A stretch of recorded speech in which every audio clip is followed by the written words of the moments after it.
Hey guys, Trip here. I kinda lost my voice, so bear with me. The last few episodes got a bit heavy, so I wanted to lighten the mood a bit.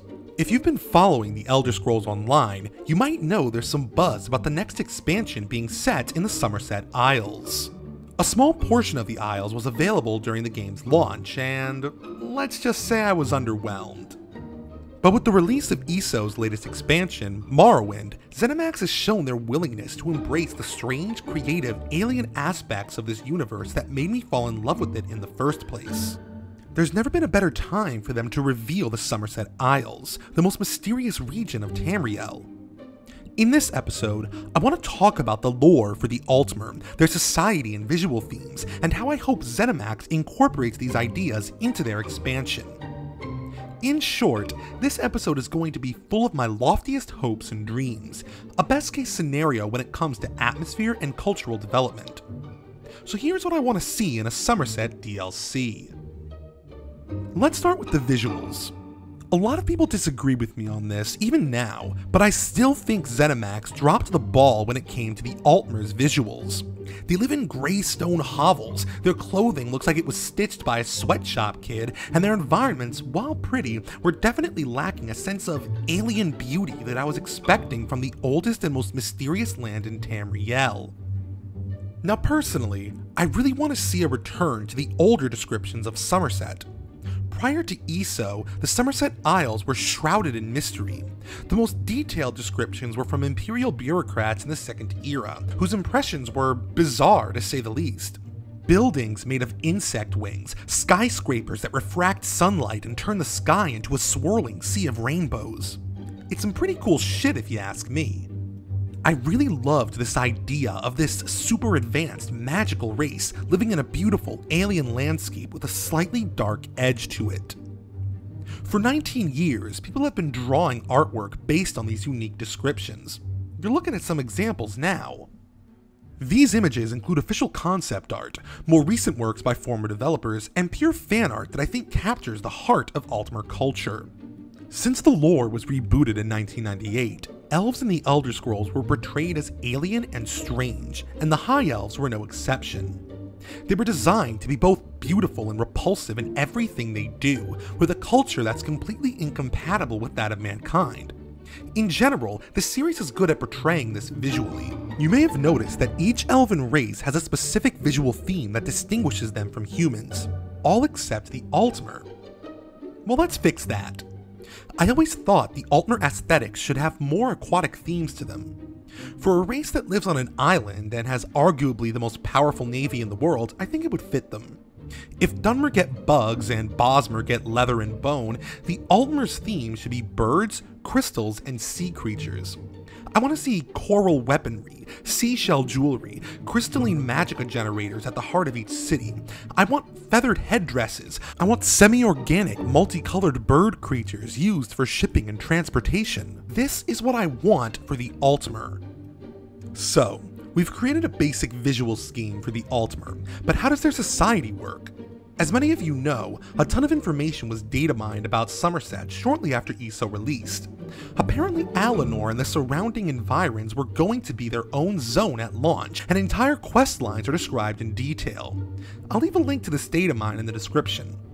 Now, a lot of this has been retconned by what we see and learn on Auradon, but there's still a ton of cool stuff here, and I'd love to see it integrated into the world. I'm going to give you some highlights, and I want to know how much of this you'd like to see in the game. According to the data mine, the Altmer organized themselves into tribal factions known as kinships. Similar to Dunmer houses, these are the literal extended families of the Altmer. Every Altmer belongs to one of these giant families, and they each have territory in the form of a kin house. The most famous kin house is, obviously, the Doreni clan of High Rock, but the data mine makes mention of several others. Each kinship is ruled by a kin lord or kin lady, and they make up the minor kings and queens beneath the High Queen, Irene. High kin lords seem to be particularly important kings, possibly in charge of one of the major city-states. Now, here's where things get a bit weird and almost science fiction-y. Summerset Isle is completely powered by something called the Varlines. There's no description of them, but they're made from meteoric glass and act as magical power lines. They seem to run through the entire island like a circuit board. They can be used for instant transport, communication, and provide power to the cities and kin houses. Ever wonder why Altmer are so obsessed with their homeland and think it's better than yours? It's because they seemingly have a real, tangible, psychological connection to Summerset through the VAR lines. Some Altmer literally go insane when the VAR lines malfunction, and their family members need to calm them down until things are fixed. The VAR lines are maintained by Vartisans, who siphon the magic from the VAR lines into Varla lenses that are used sort of like giant batteries throughout the Isle. One piece of dialogue in the data mines describes an Altmer quote catching up on the latest court gossip now that the VAR lines are fixed. This implies that they function as some sort of magical radio. I love this sort of thing. The Altmer have always been described as the most advanced culture in Tamriel, and I love the idea of them using magic in modern ways. But it gets even cooler than that. The VAR lines seem to be centered around a giant orrery. In a way, the island of Summerset is a giant orrery. The planets that float around it mimic and in some manner control the way they move in space. The central plotline of this data mine revolves around the Malmer throwing one of the planets out of orbit and replacing it with a planet that represents their king, Orgnum. Since all the Aedra have a planet in the sky, this is somehow solidifying his godhood, much to the chagrin of the Altmer.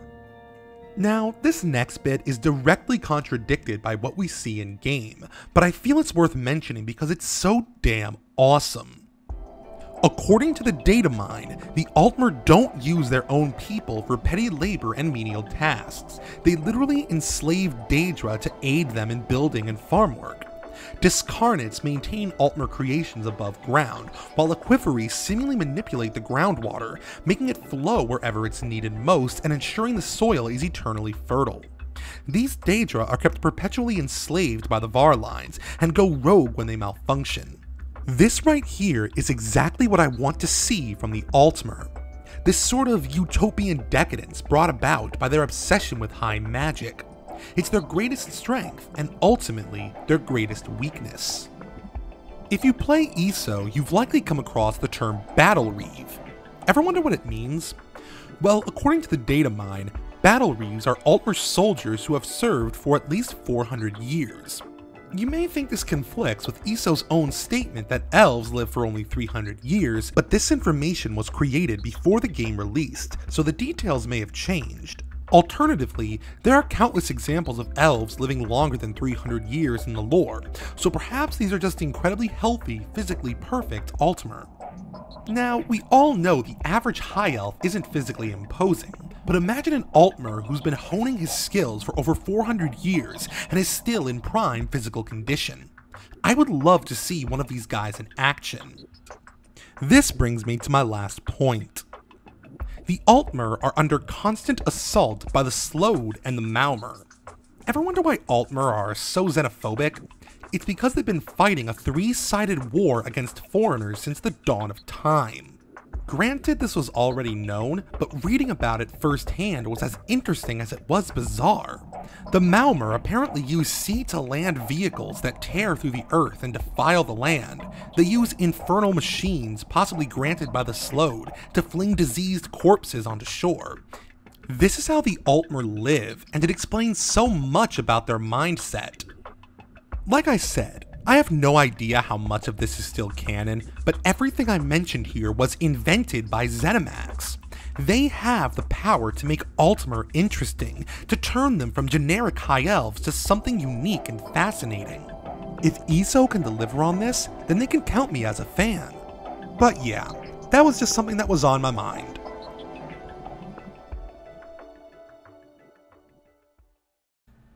Hey guys, Trip here. If you liked that video, why not watch some more? Hit that like button and make sure to share this video on Reddit and social media. If you want to see more Psychotrip, check out my Patreon. There you'll find all of my videos, as well as articles I've written for Comicsverse. If you like what you see, think about donating $1 or $2. Unlike the Altmer, I don't have a legion of Daedric slaves tending to my every whim. I need money for that. Thanks for watching, and I'll see you next time.